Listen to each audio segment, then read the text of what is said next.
만약 쿠데타였다면 왜 본인이 그 직후 바로 권력을 장악하지 않았겠습니까? 군의 본연의 임무를 그대로 우리는 수행을 했지. 정권 잡을 의도도 없었고. 여러분 안녕하십니까. 560의 시발점이 됐던 16년 전 12.12 쿠데타의 완벽한 증거가 되는 녹음 테이프가 공개됐습니다. 바로 쿠데타가 일어난 날 1979년 12월 12일 밤부터 그 다음날 새벽까지의 긴박한 상황 속에서 당시 군 수뇌부들의 전화통화 내용이 생생히 녹음이 된 테이프입니다. 이 테이프는 당시 전두환 씨가 사령관으로 있던 보안사에서 감청한 것으로 월간조선이 입수한 것입니다. 먼저 6번과 신군부 측과의 팽팽했던 긴장 상황을 임흥식 기자가 보도합니다.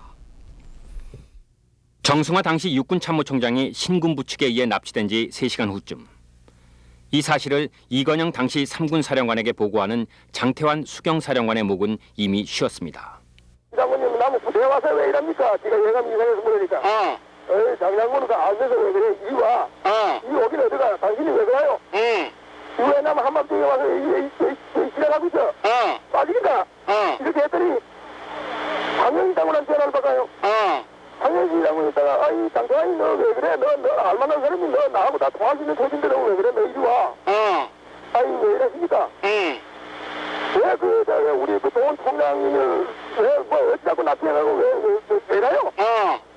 정말 그럼 내가 치려 했더니 이튿날인 13일 새벽 1시 47분 이건영 사령관은 구사단 30연대장으로부터 구사단장의 지시에 따라 병력을 출동한다는 사실을 보고받습니다. 이를 확인하는 군사령관에게 구청의 당시 구사단 참모장은 사실이 아니라고 잡아댑니다. 구사단 30년대 어디 출동하는 모양인데 어디 출동시키는가? 연대 출동 안 합니다. 근데 뭐 어디 출동한다고 그러는데 무슨 소리야? 연대가 말입니까? 연대 출동 안 합니다. 지금 구사단 30년대장이 저 삼성이까지 출동한다고 전화가 왔는데 연대 출동 안 합니다. 그 사단에서 그런 지시한 거 없어? 예, 연대 출동하라는 말은 없습니다. 그럼 어디 출동하는 게 있나? 여보시오. 예. 그거 출동하면 안 돼. 예. 당시 구사단장은 노태우 전 대통령이었고 구청의 참모장은 560 시절 수방사령관, 보안사령관 등을 거쳐 대장으로 예편하게 됩니다. 쿠데타의 성공을 위해 대령이 중장에게 허위 보고를 하는 상황. 1979년 12월 12일 밤부터 이튿날 새벽 사이 하극상의 단면입니다. MBC 뉴스 임흥식입니다. 네, 허위 보고까지 해가면서 치밀하게 군사 반란을 일으킨 신군부 측과는 달리 6번 측은 이를 분명 쿠데타라고 규정하고 나서도 병력 출동 한 번 못하고 무력하게 무너졌습니다. 그때 목소리 다시 한번 들어보겠습니다. 송여훈 기자입니다. 월간 조선이 입수해 공개한 보안사의 감청 테이프는 신군부의 조직적인 반란에 무력하기만 했던 당시의 정통 지휘 체계를 생생하게 보여줍니다. 당시 국방부 장관은 여기저기로 피해 다니면서 병력을 출동시키지 말 것을 지시합니다. 12일 밤 10시 30분 노재현 당시 국방장관과 3군 사령관의 통화 내용. 병력 필요할 때는 내가 전화 그러니까 말이야. 예. 내 전화 이해는 절대로 하면 안 돼. 그렇게 조치하겠습니다. 네, 이미 정부자들을 그렇게 해놔있습니다. 네네. 근데 지휘관이 몇 사람이 없습니다, 장관님. 누구? 황영 씨가 아까 어디 저녁 때 잠깐 나갔다고 했다고 저한테 그건 허가를 맞고 나갔고 말입니다. 차기원이가 전화를 통했더니 없고 말이죠. 구사단에 우리 노태우가 지금 없고 말입니다. 24단장이 지금 없습니다. 23단장 누구야? 저 박준배입니다. 박준배. 그 개헌 때문에 지금 서울에 나와 있는 사단장입니다. 예. 이튿날 새벽 2시 윤성민 당시 육군 참모차장과 이건영 사령관의 대화 내용은 무력하기만 했던 6번 측의 모습을 대변합니다. 그 육군본부에서 저쪽에 뭔 뜻인지 어떻게 하려고 그러는지 그걸 좀 알아서 여기다 내려줘야 오히려 될 거 아니냐 이거지. 지금 모르죠 우리들이야. 지금 하나의 구태타지요 그러니까. 사령관님 의견이 어떻습니까? 그래서 지금야 우리가 뭐라고 판단을 못 하겠는데. 근데 병력을 전방을 빼오는 건 좀 문제가 있어요. 예. 윤성민 참모차장은 이미 신군부의 이날 행위를 쿠데타라 규정합니다. 신군부 쪽은 주요 지휘관들의 통화 내용을 감청까지 해가며 훤히 파악하고 있었던 반면에 6번 측은 갈팡질팡하다가 이처럼 무력하게 무너졌습니다. MBC 뉴스 송여훈입니다. 이번에 공개된 통화 내용은 군사반란죄로 규정한 검찰의 지난번 수사 내용과는 별 차이가 없습니다만 그러나 이건영 당시 3군 사령관 등 군 고위 관계자들이 신군부 세력의 쿠데타 저지와 전방 방위 이 두 가지 문제를 놓고 고심한 흔적을 역력히 보여주고 있습니다. 최규화 기자입니다.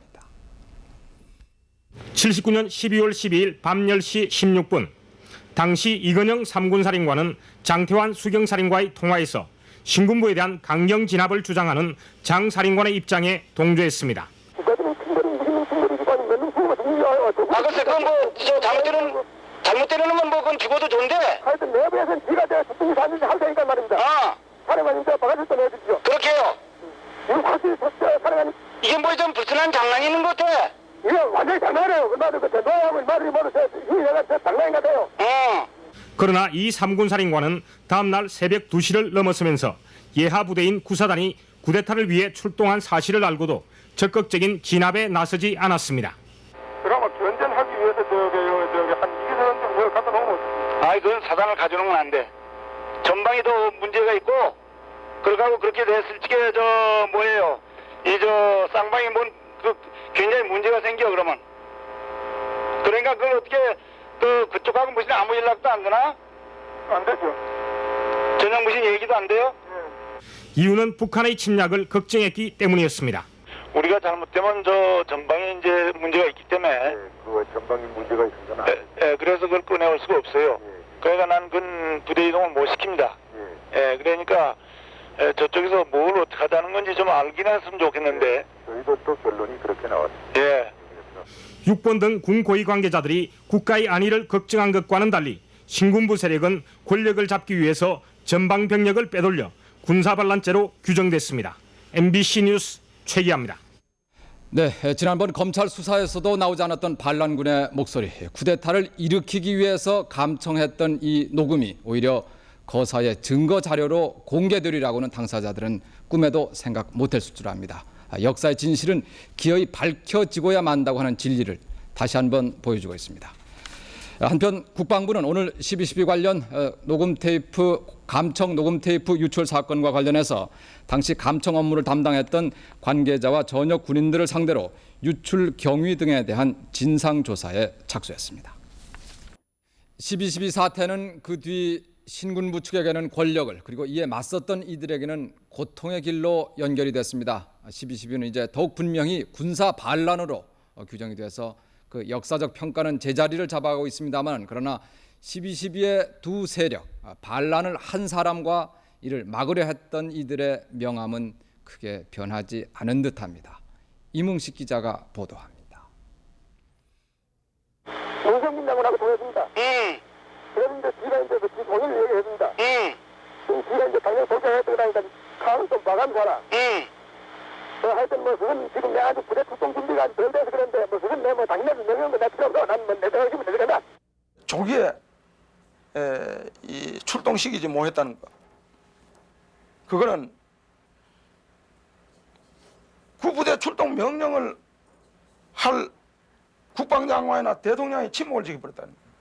12.12 때 가장 격렬하게 신군부 측에 대항했던 장태환 씨는 쿠데타 직후 보안사 분실로 끌려가 50일간 고초를 겪습니다. 전두환 노태우 정권 때 장 씨는 그저 울분을 삼킬 수밖에 없었습니다. 반란에 맞섰던 대가였습니다. 장관님이. 그럼 이걸 어떻게 하려고 그러는 건가? 뭘 어떻게 되는 건가 이게? 하여튼 부대원을 움직이지 말라는 건 장관이 엄명이야. 인터뷰 요청을 거절한 이건영 의원의 말입니다.